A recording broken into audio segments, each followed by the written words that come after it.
Hello everyone, it is Scales, and I am here with well, kind of an update, but more just a feeding day, because I haven't fed Draco in a while, and I haven't posted a video in a while.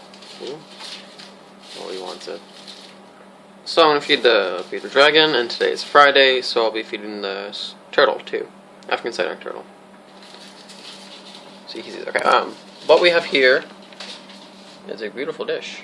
It's raspberries, which are full of moisture, which is good for water because they don't drink still sitting water. They can't really see it, I don't think. Romaine lettuce, powdered calcium, and my dog's barking downstairs. Let's see. I can't really see any right now, but they're superworms. They're Vitabugs, so they're healthier. You don't need to gut load them, but I still put calcium on this guy. I haven't fed him in a while. He's a little underfed. I haven't been able to make too many videos recently because I work. Here we go. When I was right there, you're like freaking out. What the heck? Okay, whatever. I have to work fairly often, so that doesn't leave a lot of time. By the time I get home, it's like 10 o'clock, and I don't really feel like making a video. Okay, so he's not going to go for it. It's okay. Here, come on. I'm just going to wave the tongs around a little bit. Let's see, look. See that? Ooh.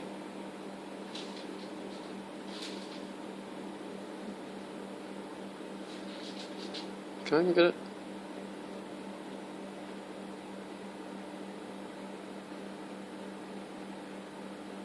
I don't know what he's doing. See his piece of raspberry. Oh, you dropped it. Sorry, I didn't realize I had to spoon feed you. Look at that, he's like a dinosaur.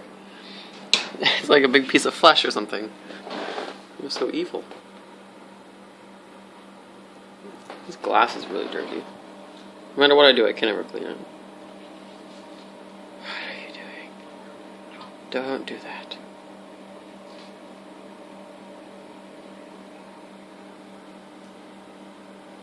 Okay, here. Let's give him a tad more help. Just a tad. See, look at this. Look at this guy. What are you looking at? It's clearly right here. Come on. Come on, Draco.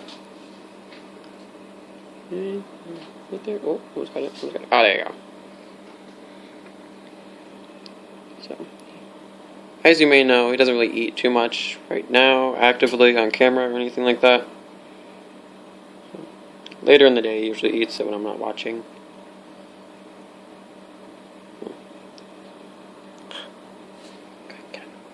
Okay, you're being obnoxious. What do you even see over there? There's nothing over there.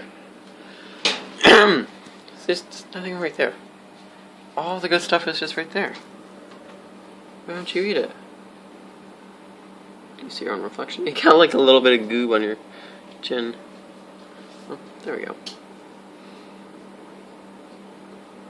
So, it's romaine lettuce, so it actually does have nutrients and stuff for him to use, and lots of water.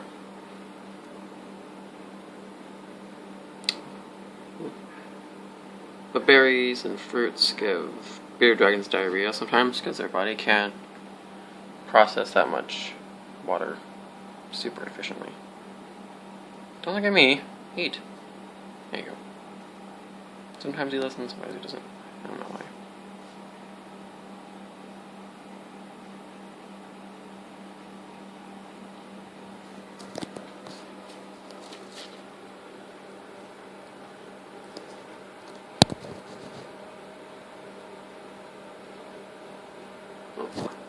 I think you're just looking at it now. Yeah, he likes to lick the stuff. He likes to lick the water off.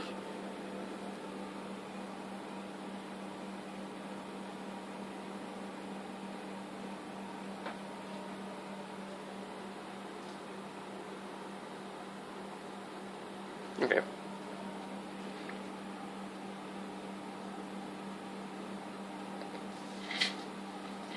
I see a superworm or something.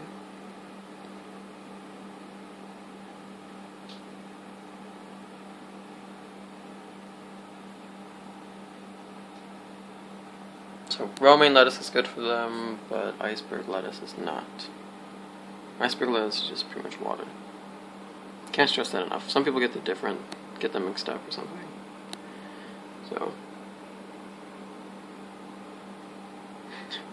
okay, I'll just leave you alone since you can't handle being watched while you eat.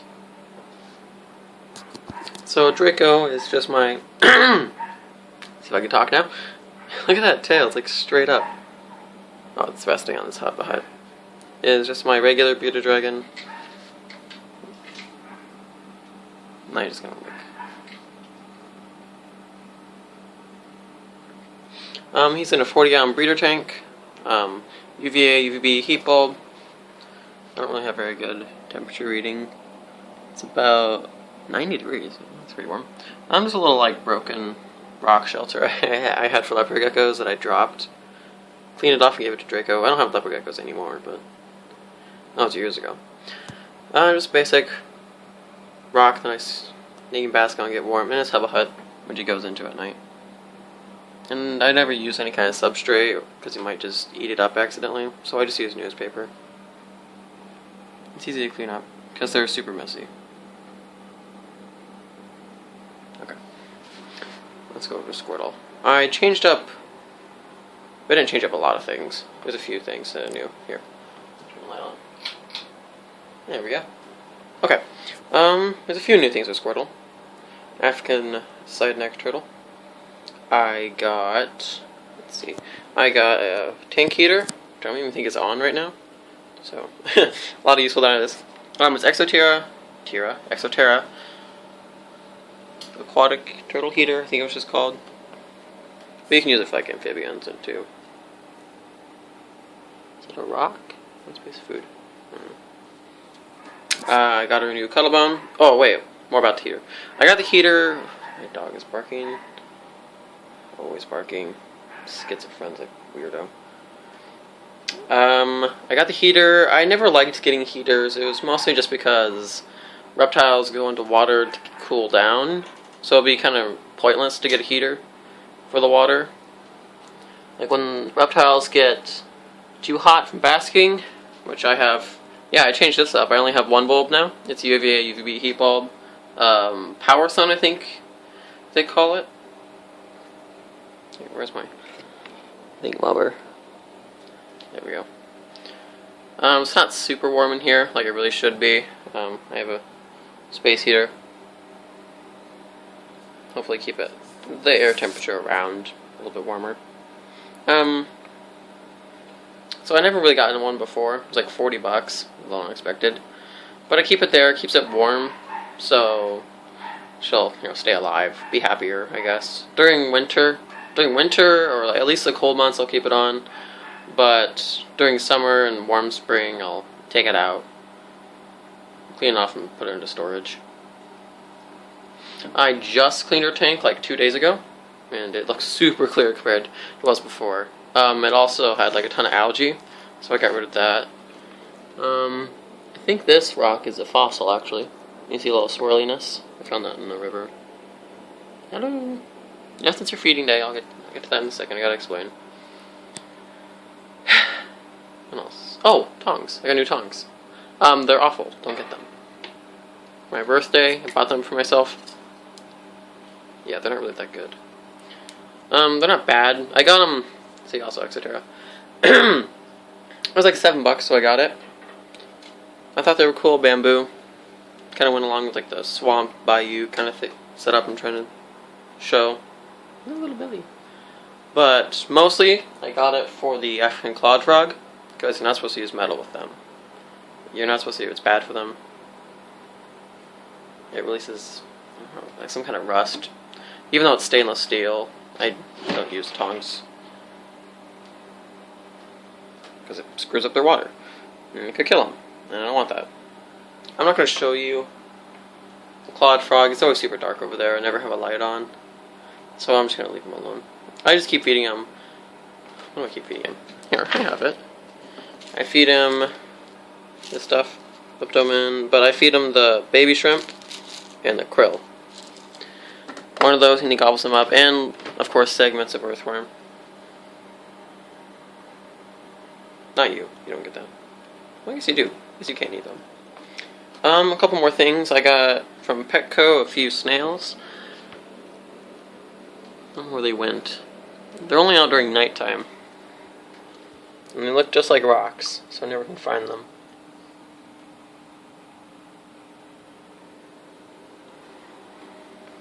And I got a pleco, the algae-eating fish. Maybe I can find that guy. I gotta get my plant first. Okay.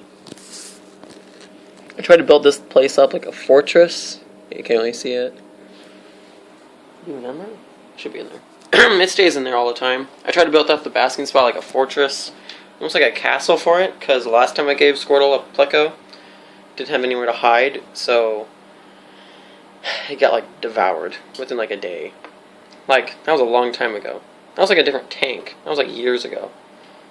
I don't even know if she ate it or not. Like, I've cleaned out the tank. I've even switched out tanks. That was like the old 25-gallon, and I've never found it again. Like, those things are tough. They have tough scales and skin. It's almost sharp and pointy. She still ate it. Like, what the heck? So I tried building this up as tough as it can. It really shouldn't be wobbly, the basking spot, because it's just stacked up rocks. I like using rocks more. It gets warmer. You can absorb more heat. Which is really just what they do in the wild, really. I've always wanted to get like a branch or something, like a good piece of mopani wood from the bask on. But then the snails and stuff won't have anywhere to hide. Squirtle also likes to eat snails. So last time there were snails in there, they're like spiral coned ones, really thin kind, and she just crushed right through them and ate them. So she has really good jaw pressure. Probably stronger than my bare hand. Come on, where did it go? It's in here. Yeah, real entertaining footage. Hey, I think it's in there. I think it's in like one of those holes. Oh, I'll find it later. It should be alive. It was there. It was alive when I cleaned out the tank. And she can't break through that barrier. My voice just cracked. That was embarrassing. Barrier. It might be in her hide too. Nope. I don't know. She sleeps in there a lot, so she would find it. But oh, right, back to the tongs. I was explaining why I didn't like them too much. They don't pinch quite as tightly onto earthworms. Also, they're not like level, so like they're a little imbalanced. But I like them. They're made of wood, and it's bamboo, so it doesn't like really rot very quickly. They're pretty cool. For crickets and superworms, it's pretty good, but for anything slippery, it doesn't hold on very well. Okay. Compared to the metal ones, which have little grooves on it. You know, it's a bit of raspberry on them too. So I use the one, it's longer actually. So I only use these for the snake, which I fed Hydra like a few days ago. An old mouse. Not an old mouse, frozen rat. She devoured it. I'm not going to show her because, well, she's just kind of introverted. She likes to hide, really. Okay. So yeah, bamboo ones for the turtle, and it's really just more sterile, not to use one pair of tongs with every animal. It's really just like, just common sense. Like, you wouldn't use one pair of silverware for your whole family, would you? I mean, I have disinfectant wipes, though, so that's a little different. And I clean off, like, everything all the time. Dials and doorknobs, tongs. I always just assume, the general rule of thumb is that your animals are germophobic. And that's just how you keep them healthy. So yeah, Squirtle, 40-gallon tank. 40-gallon breeder tank. She loves it. It's pretty big. Plenty of room for her to wander and dig around. That's why I have gravel. I'm not supposed to have gravel with turtles, but with mud and musk and sandneck turtles, they like having something to dig around in. Not sand. It's kind of bad for them. Not so soft-shell turtles, I guess they like them. But yeah, she likes digging and crawling on it. They're bottom dwellers. Also snapping turtles. Bottom dwelling turtles typically just need something to crawl off of. You could have like no bottom, I suppose, but it kind of freaks them out when they can't have any traction. Right, I probably should feed you now. Okay. Stop teasing her and get someone for food out. think I've showed it a couple times already. Missouri. Turtles. Here, you know, I'll open up and pour it in there, and then I'll meet you guys in a second. Okay, there we go. I got it all poured in with my little plastic spoon, and the heater's in the way. She's not like that. Go back. Go back. Go back. Wait, there's one. Yay. She really likes Missouri. And Zoomad Pelleted Diet. Draco might be finding something. There we go.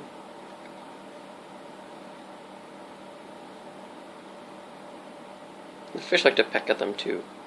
I don't ever feed the fish, they just kind of eat goo that comes from the turtle. So they just kind of nibble back and forth. Oh, I got two in that one. That's cool. Oh. Oh, just drinking. You're just drinking water. You know, there are superworms in there, right? Those are super good. You love those. Yeah, the favorite food of bearded dragons. Pretty much superworms. Hi. The salamander out? Yeah, he's out. He's chilling. You're right. Actually. Here, you guys just keep eating. I changed up the layout of the salamander tank a little bit. I'm on my bed right now, so that's why the camera works a little shakier and bouncier. Oh, he's right there. Let's try to climb out. Bloop. It's really humid. I didn't even missed it. I had turned the under tank heater on. See, I have bottle caps to keep it off the wood so it doesn't catch on fire. Yay. So I had this kind of fallen log thing. I've had that Hubba Hut, the little one, since Hydra. Actually, that was Hydra's too. I cleaned them off, of course. I'm unsanitary again. Germophobic. The Pothos is actually still alive. I didn't think he'd be alive this long. The water dish, he really just digs underneath it. I probably won't feed him. I want to keep as many superworms for Draco as possible. But ever since I turned on the undertank heater, it's actually obviously gotten warmer. But he doesn't really go on that side anyway, so if he gets too hot, he'll go over there. But I want to keep him from hibernating because it is winter and his species does hibernate, and I really don't want to deal with hibernation. They don't need it unless you're trying to breed them. Wait, was that covering the mic? I think it was covering the mic. Unless you want to breed them, they really don't need to hibernate. There he is. He's kind of wobbling around. But yeah, the water cycle really got going. I also filled the water dish full of water, so maybe that's why. But yeah, I have kind of like a fallen log thing going on here. He kind of digs in it sometimes, but usually just stays on underneath his water dish, like before. I thought that was kind of a cool idea. But he's on EcoWorth. I missed it every now and again. He had to keep humidity. And I feed him superworms, crickets, earthworms, things like that. That's Cosmos, the Taiga salamander. He is wild caught, but he hasn't been in the wild for like a year and a half. So, not like they would forget how to live out in the wild, but kind of kept him too long. I think he's really just adapted to terrarium life a little too much. For like a year, he kind of loses his hunting edge, really. Also, I wouldn't have the slightest idea where to release him. And now would be a horrible time to do that.